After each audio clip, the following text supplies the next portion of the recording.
My děkujeme panu profesoru Kašparovi, že přijal tady účast v našem podcastu. Dobrý den. Dobrý den, rádo se stalo.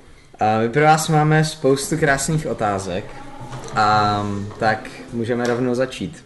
Směl do toho. Tak za prvý, a kam se rozpíná vesmír? Do všech stran a stejně.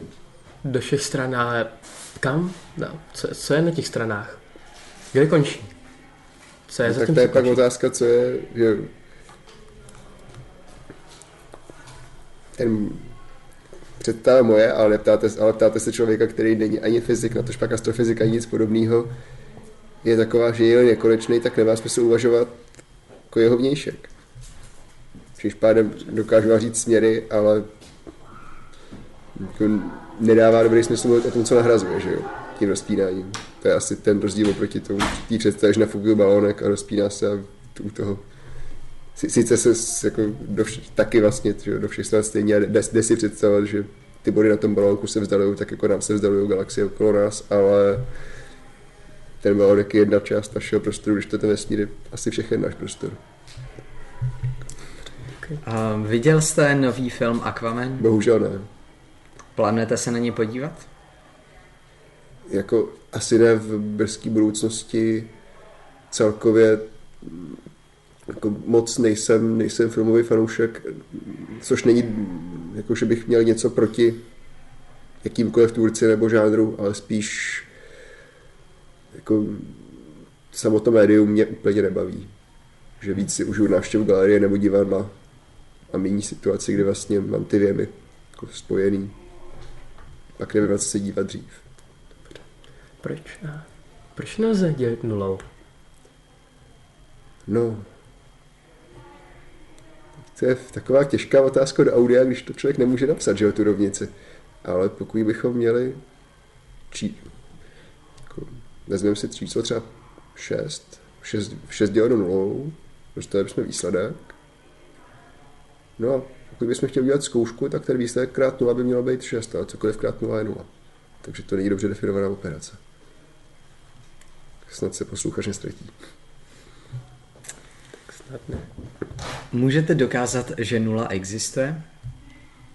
Co znamená, že existuje číslo, že jo? Můžeme dokázat, že existuje jednička nebo dvojka? Tak pokud k jedničce přičteme jedničku, tak dostaneme 2, takže to musíme... Pokud od jedničky odečteme jedničku, dostaneme 0, že jo? No ano, takže se nám nějak ta hodnota změní, ale pokud přičteme nebo odečteme 0, tak se nic nestane. No ale tak k 0 se může dostat tou operací. Když 1 plus 1 je 2, tak 1 minus 1 musí být 0. Takže takhle to tu definici splňuje. A je otázka, jak to číslo uchopíme, že jo? Pokud bereme číslo jako reprezentant nějaký kvantity, prostě 1 banán, 2 banány, 3 banány, tak by asi dávalo smysl mít nějaký reprezentant toho, že prostě banány výdelně došly. Třeba. A v tu chvíli taky dává smysl, že ve chvíli, že když tím číslem reprezentujeme změnu, tak to, že změna nenastala, je vlastně taky něco, co bychom chtěli vlastně reprezentovat. Ale obecně asi existence čísla je spíš něco, co se děje vlastně v našich hlavách, že my tím reprezentujeme prostě to, že vidíme cestu na zastávce, 3 lidi na autobus, na talíři 3 knedlíky, plus cokoliv abstraktnějšího, že teď to podávám tak jako, jak se ty čísla učí malý dítě, ale přijde mi, že s tou nulou to je podobný.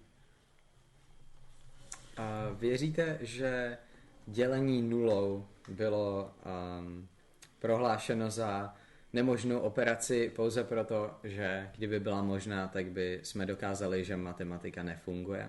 Musel jste odpřísáhnout, že se budete tvářit, že se nedá dělit nulou? Tak no to je asi spíš opačně, že jo. Matematika je nějaký model, který my chceme pracovat se světem kolem nás. Prostě proto, že se hodí umět. Prostě spočítat dílku přepory pravouhlého trojúhelníka, počítat obsah kruhu. Teď to o kousek jako prostě posunu dál, prostě vyřešit diferenciální rovnici, která nám popisuje prostě jak poletí raketa do vesmíru a tak dále. No a to, aby tenhle ten jako matematický aparát fungoval, tak vyžaduje, aby aby byl bezesporný, aby v úvozovkách to, o čem jako nějaká hypotéza, kterou vyslovíme, šla dokázat nebo nešla. To už samo o sobě jako nemusí platit. Jako Gödel dokázal, že existuje tvrzení, u kterého my to nedokážeme rozhodnout, ale chceme, aby se nám nedělo to, že my něco vyslovíme a teď, protože pracujeme se špatně definovanými pojmama, tak vlastně není jako to naše tvrzení má menší váhu nebo je vlastně chybný už jenom z podstaty toho, že pracujeme s jiným konceptem. Vlastně v 17. století jedna z velkých krizí matematiky byla čistě na tom, že se matematici nemohli shodnout, co znamená spojitá funkce. No. My teďka v tom vidíme, že prostě nakreslíme graf a jako když se zvedeme trošku z papíru, tak je ta funkce spojitá, ale ve chvíli to chceme popsat jako podrobněji, jak by se s tím dalo pracovat, tak jsou různý uchopení, no a různí matematici uvažovali spojitou funkci různě a tím pádem docházeli k tomu, že pro ty spojité funkce platí vlastně jiný zákonitosti, které třeba vylučovaly. A když nás vrátím k té nula, tak to, aby matika byla v uvozovkách nerozbitná, aby se nám nemohlo stát, že nám něco že vlastně se nám tam stane nějaký spor jenom protože nám špatně zavedený pojmy, je přesně ten důvod, proč si třeba tuhle operaci zakazujeme. Protože kdybychom to připustili, že 6 děleno nulou je třeba 3, tak ale 3x0 by muselo být zároveň 0 a zároveň 3 a teď jste dokázali, že se nám rovnají dvě čísla, že nejsou zjevně stejný. Takže jako, aby jsme si tu matiku nerozbili, tak si to musíme zakázat. Jaká byla vaše včerejší večeře? Pozdní a studená. Přišel jsem asi v 9. Co pak to bylo? 2 housky s česnekovou pomazánkou. Jaké je vaše oblíbené téma v matematice, které učíte? Které učím? To se hrozně různí. Tím, že neučím tak dlouho, tak vlastně teďka mi třeba začalo poměrně rozbavit vlastně učivo vlastně nižšího gymnázia, sekundy, tercie, v podstatě budování nějakého konceptu úměrnosti, což je vlastně příprava na funkci. V terci tak vlastně jsou konstrukční úlohy a vlastně obecně jako syntetická geometrie. Geometrie, ve které spíš rýsujeme, spíš vlastně dopočítáváme obsahy obvody, než že bychom vyloženě zavedli souřadnice a pracovali v souřadnicích s rovnicema. Ale je to spíš o to, že to je třeba téma, ve kterém sám nemám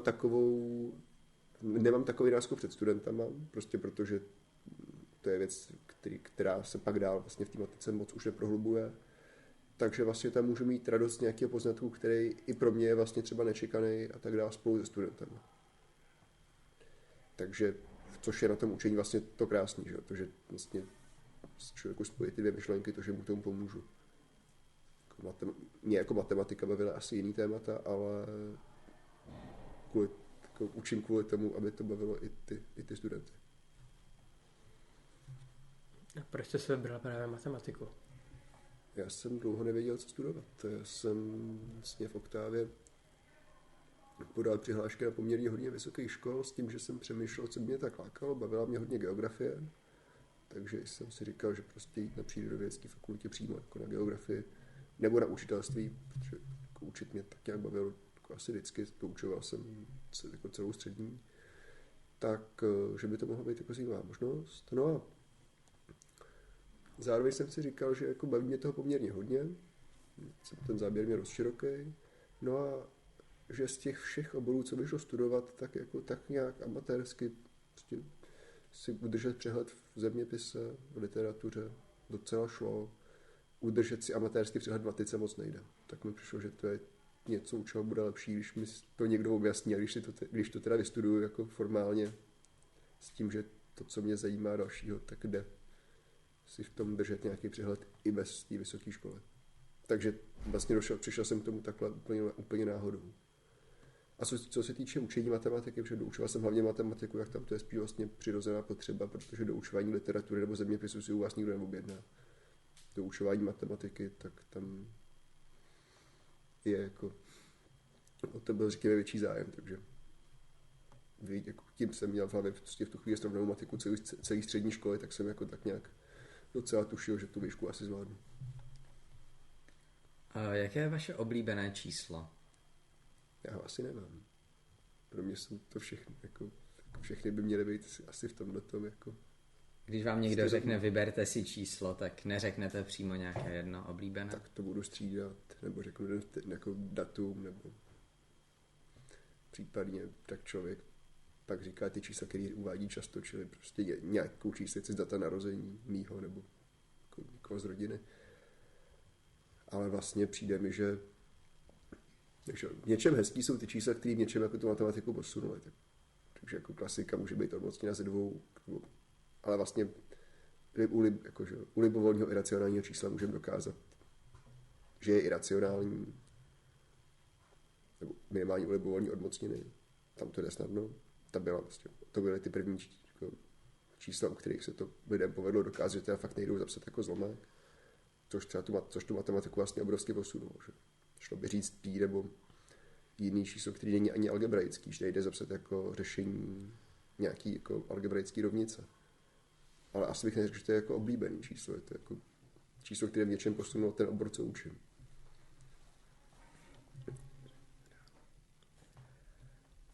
Jak správně je podle vás otevřít banán? Z jaké strany? Klasická otázka. Já asi nechci říkat, odkud to je správně. Sám ho loupu typicky od štěpky, ale je to tak, že jsem tak naučený. A nikdy jsem vlastně moc nepochopil, proč se kvůli tomu jsou schopní lidi hádat. Jakože na požádání ho dokáže oloupat z obou stran s troškou šikovnosti od prostředka, ale to asi jako není účel. Patří podle vás ananas na pizzu? I kdyby, tak si to nesmí říkat v podcastu. Dobře. A jaká je vaše nejoblíbenější voda? Můžete nějak... Teď asi nerozumím otázce. Můžete nějak rozdělit vodu, třeba tady školní, nebo kterou kupujete, nebo z kohoutku doma? Jo, no. Perlivou, neperlivou? Tak pokud perlivou, neperlivou, tak by vítězila perlivá. Pokud by šlo o tu z kohoutku, tak tam je po Praze docela rozdíl v té, ani ne tak v kvalitě, ale v tvrdosti. Já bydlím v Libni, kde mi aspoň teda bylo řečeno, že je ta voda tvrdší, takže jednak se rychlejc zanáší pračka vodním kamenem, tak mi to aspoň líčil majitel bytu a tím pádem je pračky, ale jednak tak je to poznat i v chuti. No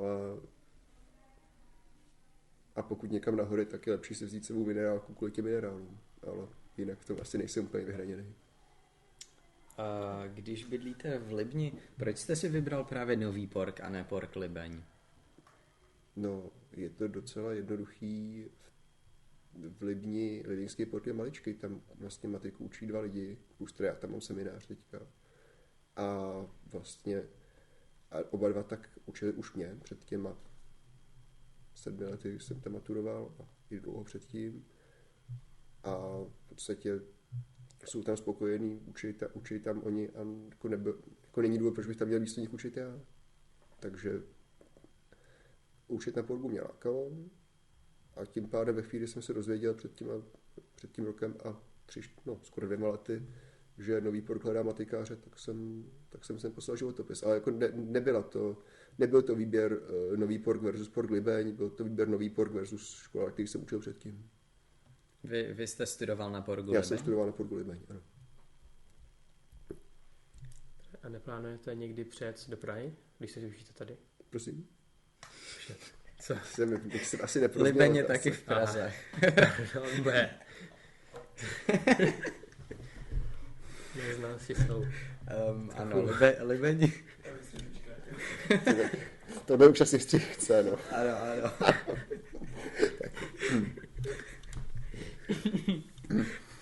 To je jedno. Poslední otázka. Myslíte si, že je Země plácata? Myslím si, že ne. Jaký má tedy tvar? No. Pokud si ji idealizujeme, tak si ji idealizujeme jako kouli, případně jako rotační elipsoid.